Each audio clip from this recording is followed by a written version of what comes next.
My name is Lana Haynes, and I'm building the Monroe 2P. I think the thing I've enjoyed the most is the design studio, because it was kind of like getting to go shopping, and you get to pick out all your colors and finishes and ceramics, and they had a good selection, but not so many that I felt overwhelmed by it.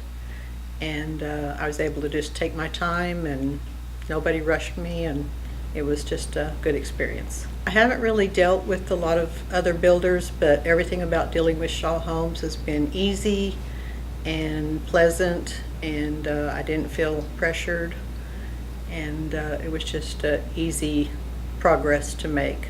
I would recommend that they went with Shaw Homes just because of the ease of working with them and the professionalism, and just been a good experience overall.